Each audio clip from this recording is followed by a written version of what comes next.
Europe 1. Le grand direct des médias, Guillaume Janton. À partir de lundi, la campagne présidentielle entre dans une troisième phase, celle de la stricte égalité des temps de parole.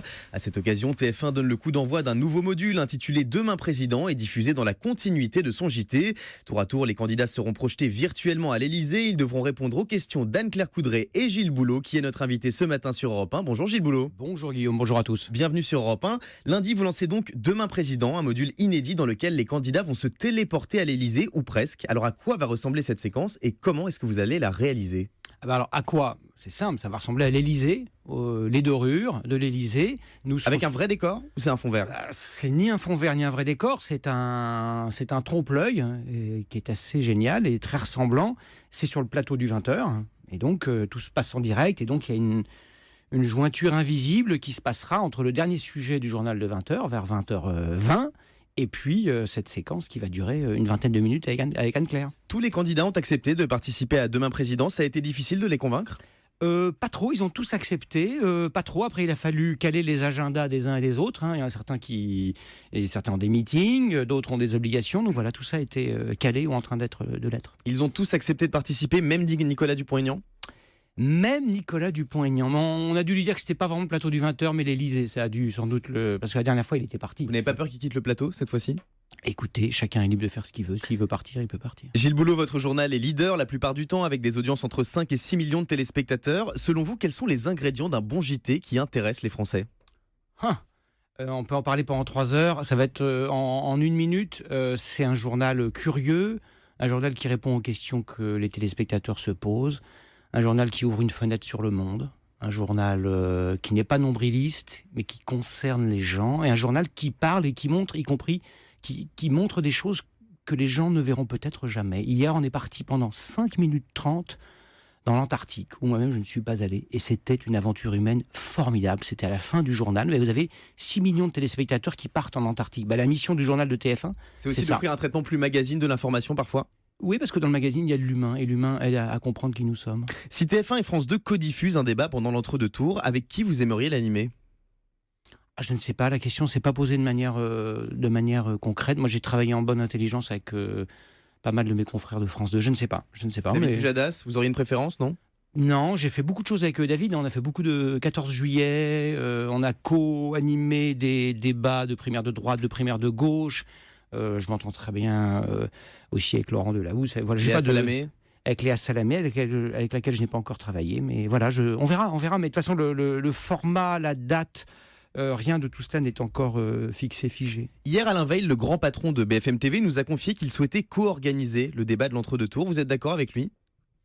J'ai pas d'opinion, je ne sais pas s'ils veulent. Je trouve assez naturel que BFM ou CNews ou LCI qui font de l'info toute la journée et qui se passionnent toutes les trois pour la politique veuillent monter dans ce bateau-là.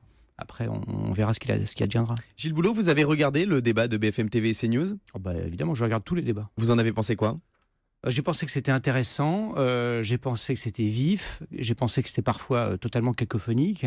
C'était trop 11 candidats en plateau ? Non, mais où vous en prenez 5 ce que certains comme TF1 voilà, ce que certains candidats nous ont reproché, mais je pense que le souci dès le départ, c'était la clarté, l'intelligibilité, le fait de laisser les candidats discuter des programmes. Ou vous en prenez 11 et pas 9 et pas 8. Donc en prendre 11, pourquoi pas ? Mais vous avez trouvé ça un peu cacophonique ? Forcément, non, mais c'est pas un reproche, c'est un constat. Et j'ai trouvé ça malgré tout intéressant. Est-ce que j'ai appris une once de virgule concernant le programme de l'un ou de l'autre ? Non, mais c'était pas le but. Donc c'était intéressant, c'était justement, pertinent. Parlons des programmes. Dans cette campagne présidentielle, on reproche beaucoup aux médias de trop s'intéresser aux affaires autour des candidats et pas assez à leur programme. Vous êtes d'accord avec ça ?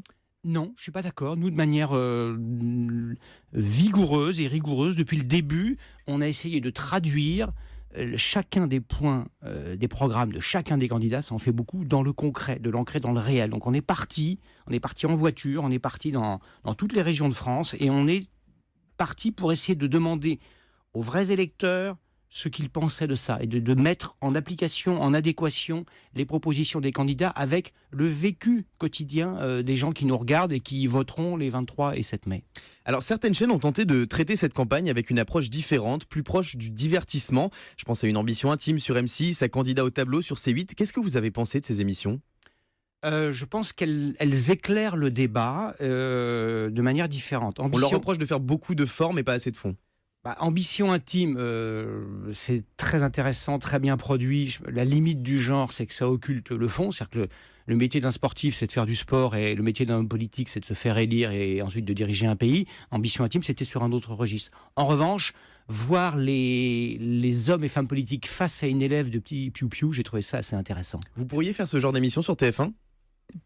Pourquoi pas ? Pourquoi pas ? Il faut que ce soit pertinent et que ça éclaire le débat. On a le sentiment que les médias vont de plus en plus vers des formats avec justement de la forme, et c'est un peu ça qu'on retrouve dans Demain Président, c'est une projection à l'Elysée. C'est ça la nouvelle mode un peu dans le traitement de la politique dans cette campagne ? Moi, je pense qu'il faut s'éloigner de ce qui peut être une campagne officielle et obligée et guindée et amidonnée. Donc tout ce qui peut concourir à quelque chose de vivant, d'intéressant et de concret doit être tenté. Et donc vous parliez du format Demain Président. Voilà, on s'est réunis de multiples fois pour trouver le fond, la forme, la direction artistique, le module, comment ça se passe. On travaille beaucoup avec Anne-Claire et avec Catherine Nel, ma patronne, pour essayer de voir quelles questions intéressantes on peut poser. Est-ce qu'on pose les mêmes questions dans un décor d'Élysée ou dans un décor d'Europe 1 ? Est-ce que vous allez les interviewer différemment ? C'était ça ma question. Oui, on a déjà plein d'idées. Qu'est-ce que vous allez leur poser comme question ? Vous auriez sans doute les mêmes idées que moi, mais si moi je vous téléporte dans un décor de l'Élysée, je vous poserai pas les mêmes questions dans ce studio. Non, mais voilà. Sur la géographie des lieux, par exemple. Le 7 mai, monsieur ou madame Dupont, monsieur ou madame X, vous serez peut-être élu président de la République. Alors, c'est bien l'Élysée ? Ça les met en condition. Je pense. En juin dernier, vous avez lancé Vie politique, un nouveau rendez-vous politique sur TF1. Les audiences étaient moyennes entre 1 400 000 et 2 500 000 téléspectateurs le dimanche en fin de journée. Ça va revenir, Vie politique ? Je ne sais pas. Là, on a mis la chose entre parenthèses parce qu'un autre temps politique s'est imposé à nous. Qu'est-ce qui va advenir de la vie politique après le 7 mai prochain ? Je ne sais pas. Est-ce que l'émission reviendra sous ce format-là ? Pourquoi pas ? On ne s'interdit rien. C'était intéressant. On a appris beaucoup et on ne s'est pas trop trompé. On a invité des candidats qui sont toujours là. Je pense à monsieur Macron notamment. Et moi, j'ai appris beaucoup en faisant cette émission sur lui, sur Alain Juppé, sur Manuel Valls, sur Marine Le Pen. Gilles Boulot, vous avez d'autres projets avec TF1, des émissions événementielles peut-être ? On vous a vu à la tête des 40 ans de TF1 ? Oui, j'ai plein de projets. Lundi, mardi, mercredi, jeudi, des émissions événementielles, le journal. Non, j'en ai pas d'autres pour l'instant, mais les 40 ans de TF1, c'est quelque chose qu'on a fait en 2 mois et demi ou 3 mois. Donc, au-delà de 3 mois, j'ai pas d'horizon vraiment déterminé. C'était avec Christophe de Chavannes. Ouais. Alors, les deux piliers de TF1 sont l'information et le divertissement. Gilles Boulot, si vous deviez participer à une des émissions à succès de TF1, vous choisisseriez The Voice, Koh-Lanta ou Danse avec les stars ? Bon, il y en a 2 déjà, je suis totalement disqualifié. Lesquels ? C'est The Voice parce que je chante comme une casserole. Il va pleuvoir sur toutes les régions de France. Danse avec les stars, je danse épouvantablement. En revanche, vous êtes un grand sportif. Oui, je suis pas très branché verre à soie manger cru avec la sauce tomate par contre. Mais je peux plutôt Koh-Lanta, je crois. Parce que Danse avec les stars, c'est pas possible. Gilles Boulot, vous restez sur TF1 la saison prochaine ? Si mes patrons le veulent bien, j'en serais très heureux, mais je débute à TF1, ça ne fait que 30 ans que j'y suis, donc laissez-moi ma chance. Vous avez déjà été approché par d'autres chaînes ? Non. Enfin, il y a très très longtemps, quand j'étais jeune reporter, il y a 20 ans, j'ai été approché. France 2 ? Oui, à l'époque, oui, entre autres. Gilles Boulot est notre invité sur Europe 1. À tout de suite.